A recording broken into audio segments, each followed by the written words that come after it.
नमस्कार साथियों, मैं डॉक्टर ममता शुक्ला आज एक वीडियो सत्र में आप सभी का स्वागत करती हूं। आज के इस वीडियो सेशन में हम जानेंगे कि एजुकेशन पोर्टल 3.0 पे संकुल लॉगिन पर एम्प्लॉयज़ के डाटा को किस प्रकार वेरीफाई करें। कई विद्यालयों से ये क्वेरी आ रही थी, उनको चीज़ें समझ में नहीं आ रही थी, तो मैंने सोचा इसका छोटा सा एक वीडियो रिकॉर्ड करूँ। आपके मार्गदर्शन के लिए वीडियो रिकॉर्ड किया जा रहा है। इसके लिए सबसे पहले हम संकुल लॉगिन कर लेते हैं। जैसे हम एजुकेशन पोर्टल 3.0 लॉगिन करते हैं, हम अपना डीडीओ कोड डालेंगे और पासवर्ड डालेंगे और वहाँ डाल करके पासवर्ड डाल करके हम लॉगिन करेंगे। यहाँ पर पासवर्ड की पहले की प्रोसेस मैंने नहीं बताई है, मैं ऐसे लॉगिन आपको बता रही हूँ। हमने यहाँ पर डीडीओ लॉगिन किया है, यानी संकुल से हमें पहले लॉगिन कर लेना है और संकुल में लॉगिन करने के बाद यहाँ पे इतनी सारी चीज़ें आपको यहाँ लेफ़्ट साइड में आप देख रहे हैं। होम है, स्टूडेंट डायरेक्टरी, एम्प्लॉय डायरेक्टरी। हमको मेन जो एम्प्लॉयज़ का वेरिफिकेशन है एम्प्लॉय डायरेक्टरी पे करना है। जब हम एम्प्लॉय डायरेक्टरी पे जाते हैं तो यहाँ पे आगे हम कुछ ऑप्शन खुलते हैं। थोड़ा सा वेट करेंगे।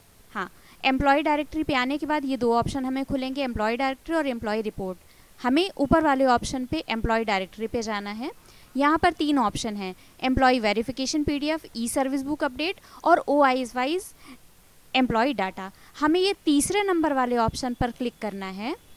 जब हम इस ऑप्शन पर आते हैं तो कुछ इस तरह की चीज़ें हमारे सामने खुलती हैं। यहाँ पर OIS टाइप हमें दिखेगा, स्कूल एज अ लॉगिन हम यहाँ पर देख रहे हैं, डिवीज़न आएगा, डिस्ट्रिक्ट आएगा, ब्लॉक आएगा, स्कूल जिस ब्लॉक में है वहाँ पर दिखेगा और संकुल का नाम वो भी यहाँ पे दिखेगा। यहाँ पर नीचे तीन ऑप्शन दिखेंगे, search, clear and pull employ. यहाँ पर मैं एक चीज़ बता दूँ, पुल एम्प्लॉई ये उन एम्प्लॉयज़ के लिए हैं जो कि हमारे संकुल में कार्यरत हैं लेकिन दिख कहीं और रहे हैं। वर्तमान में हमारे संकुल में कार्यरत हैं लेकिन जहाँ से वो ट्रांसफ़र होकर के आए, या तो अपनी पुरानी संस्था पे दिख रहे हैं या किसी अन्य जगह पर दिख रहे हैं, तो वहाँ उन ऐसे एम्प्लॉयज़ के लिए पुल रिक्वेस्ट यहाँ पर होगी। ठीक है, बाकी सर्च ऑप्शन, पहले में हम सर्च पे आते हैं, देखते हैं कि क्या दिखता है। जब हम सर्च ऑप्शन पे आते हैं तो यहाँ पर टोटल हमें 122 रिकॉर्ड्स यानी इस संकुल अंतर्गत 122 कर्मचारी कार्यरत हैं, उन सभी का डाटा यहाँ पे हमें दिखाई देता है। ठीक है, और इन सभी एम्प्लॉयज़ के डाटा के सामने यहाँ पे हमें तीन चीज़ें दिख करके आती हैं, verify data and accept okay, change request and push button. यहाँ पर तीनों चीज़ों को मैं क्लियर करती हूँ। वे हमें यहाँ पर 122 यदि एम्प्लॉय दिख रहे हैं, जितने भी एम्प्लॉयज़ दिख रहे हैं, सभी का डाटा हमें वेरीफाई करना है। वो वेरीफाई तीन प्रकार से होंगे, या तो ऐसे कर्मचारी होंगे जिनका सारा कुछ सब कुछ डाटा सही है, तो ऐसे एम्प्लॉयज़ के लिए verify data and accept okay पर करेंगे।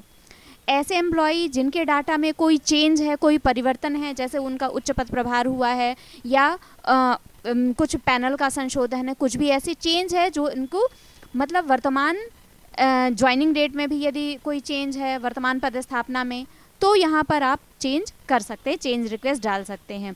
प्रथम नियुक्ति तिथि एवं कर्मचारी की नाम में संशोधन की प्रक्रिया, इस तरह के जो काम है वो यहाँ पर चेंज रिक्वेस्ट नहीं होगी, क्योंकि ऐसे ऑप्शन ई सर्विस बुक के माध्यम से अपडेट करने का हमें निर्देश वरिष्ठ कार्यालय से मिला हुआ है। तो जो ऑप्शन हम चेंज कर सकते हैं, विषय या कार्यरत स्थान या उच्च पद प्रभार डेट, ये सारी चेंज रिक्वेस्ट यहाँ से हो सकती है। चेंज रिक्वेस्ट यदि हम इसमें जाते हैं तो कुछ इस तरह का डैशबोर्ड खुलता है, किसी एक एम्प्लॉई का ये डिटेल हमें दिखता है और हमें जो परिवर्तन करना होता है उससे रिलेटेड डाटा हमें डालना है, और वो डाटा जब डीडीओ उच्च पद प्रभार है या नहीं, मतलब इस तरह का डाटा आपको दिखेगा। इनमें जो चेंज होगा वो आपके डीडीओ के OTP के थ्रू वेरीफाई होगा और यहाँ पर तब रिक्वेस्ट जाएगी। ठीक है, और यदि डाटा सही है तो वेरीफाई एंड ओके करना है। दूसरी चीज़, यहाँ पर एक ऑप्शन आपको पुश बटन का भी दिख रहा है।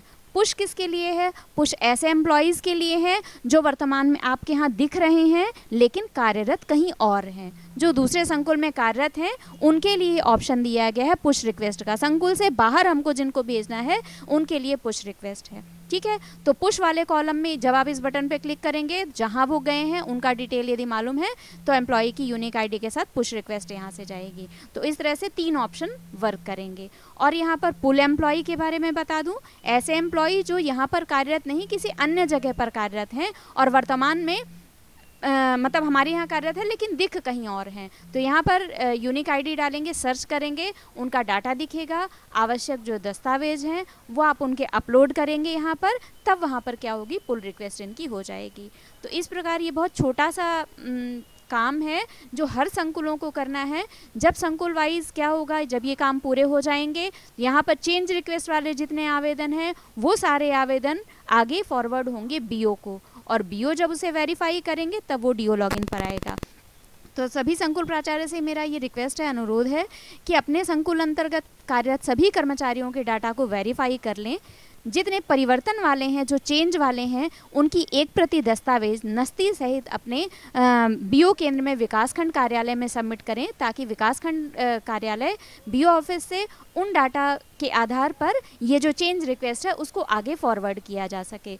तो जो बीओ लॉगिन से रिक्वेस्ट आएगी डीओ लॉगिन पर, वहाँ से रिक्वेस्ट अप्रूव होगी। कुछ रिक्वेस्ट होंगी जो डीपीआई को जाएंगी, वहाँ से अप्रूव होने के बाद फाइनल वो जो परिवर्तन है वो फंक्शनल हो जाएंगे। तो आप सभी से मेरा आग्रह है कि ये कार्य निर्धारित समय सीमा में किया जाना है, तो आप सभी इस काम को कर लें। यदि पोर्टल लॉक हुआ, अब इसके अगले चरण में ऑफिस के एम्प्लॉयज़ का वेरीफाई होना है डाटा, तो यदि ये पोर्टल बंद हो गया फिर ये काम हम नहीं कर पाएंगे। ठीक है, तो आपके मार्गदर्शन के लिए वीडियो रिकॉर्ड किया गया है। वीडियो को देखने के लिए धन्यवाद।